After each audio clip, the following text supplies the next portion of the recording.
The city of Brooklyn Center is preparing for a big purchase, replacing its aging fire truck fleet.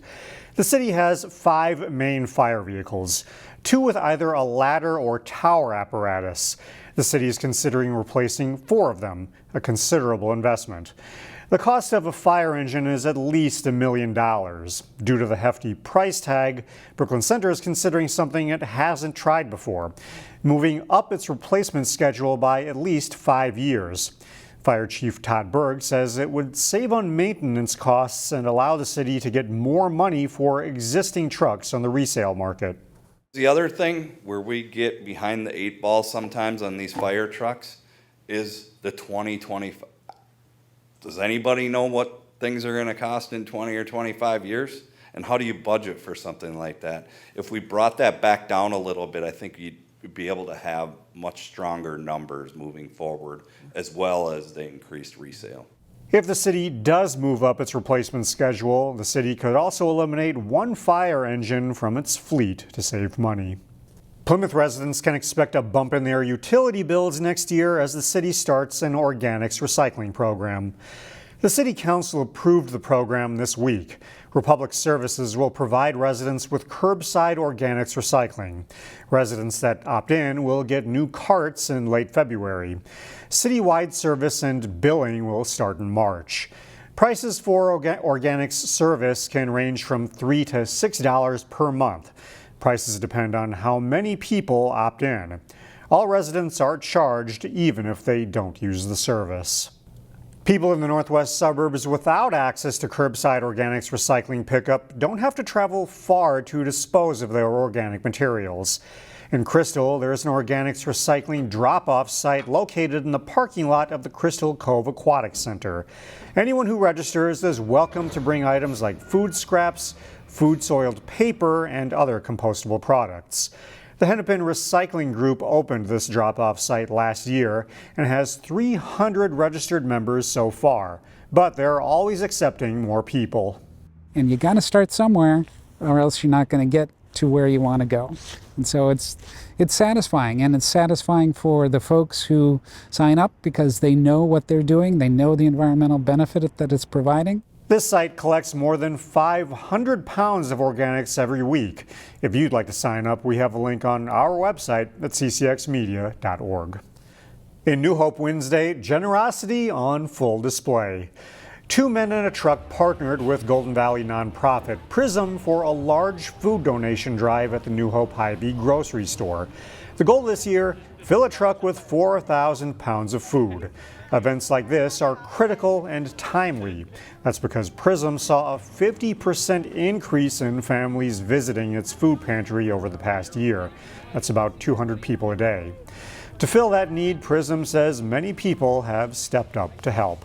We've had people who have come in with nothing in their hands. They go shopping for about 20 minutes and they'll come out with 4 or 5 bags of food and they'll drop off 3 or 4 bags of food in the truck to fill the truck and just take 1 bag home with themselves, for themselves and their family. That's just incredible to me.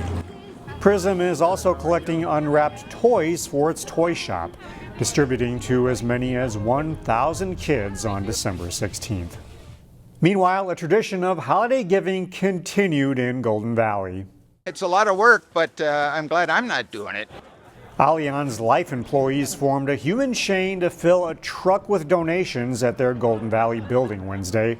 The insurance company's employees donated more than $85,000 to local nonprofits. Prism, Second Harvest Heartland, Toys for Tots, and the Ark Minnesota will benefit from the drive. They also donated more than 11,000 pounds of food, 9,000 pounds of clothing, and 650 toys. Donut lovers in the Northwest Metro now have a new place to satisfy their cravings. And as I found out, it's the kind of place that will have you saying, oofta. Thank you. Every city needs a good bakery. Here you are. You have a great rest of your day now. Enjoy. Nothing too fancy, but just something to make people feel happy. I'm a fan of donuts. Good donuts. And since October, this new donut shop in Maple Grove has been making customers say oofta. Yeah, this is amazing to even walk in. It's colorful, it's bright. The assortment of donuts is huge, and I just did the full dozen. Oofta Donuts has a wide variety of flavors for anyone wanting to indulge. We kind of have everything, a little bit of everything for like everybody can enjoy it. 36-year-old Cambodian immigrant Mary Sanga owns the bakery with her husband. They saw a need in Maple Grove where people could enjoy some delicious pastries with a cup of coffee. My husband and I, we love baking and we love creating like new things for like everybody to try it. Then that's what like our passion about. Their passion for baking benefits everyone with a sweet tooth. Tammy Lynch made the trek from Zimmerman. So this is my box of love. And she got quite the haul. That is a display. And I'm taking them home to my elderly parents because she said, pick me up a couple donuts. And so that's what we're doing, trying them all and giving them out. For the half dozen and the croissant. Business has been steady since the shop opened more than a month ago, which is no surprise considering the sheer amount of colorful concoctions. People will really like it a lot. People love like the name of the Oofta and they love the product that we make here. If the first few weeks are any indication, Oofta will be a bakery with staying power. We really appreciate for like all the customers that coming to support us every day when we open the door. Yeah. And you may be familiar with the owners. They also operate Great Harvest Bread Company next door.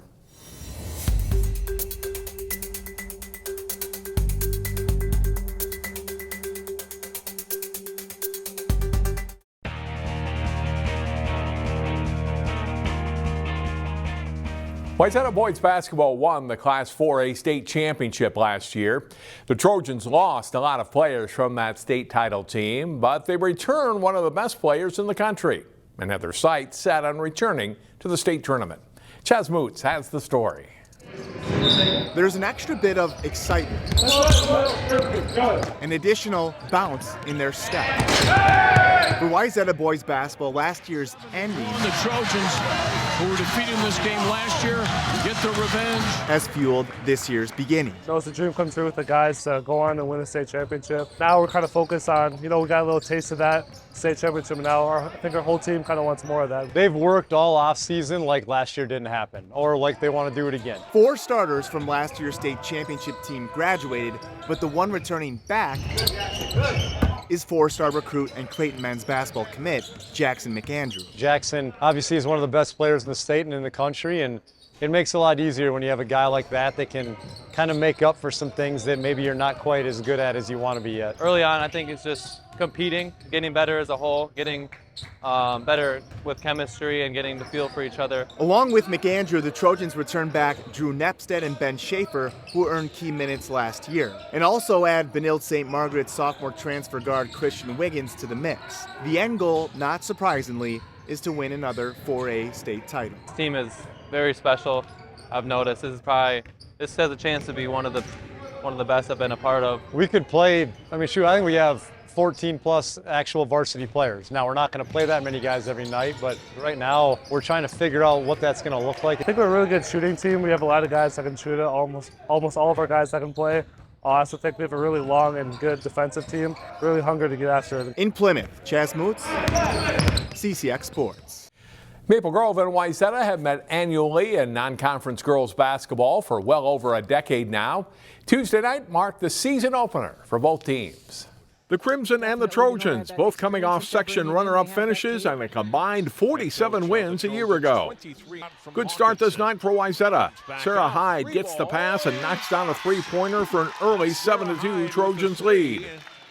Katie Kelsenberg played a solid game. The junior takes it to the basket and scores 2 over 10 first-half points. Trojans are up 3.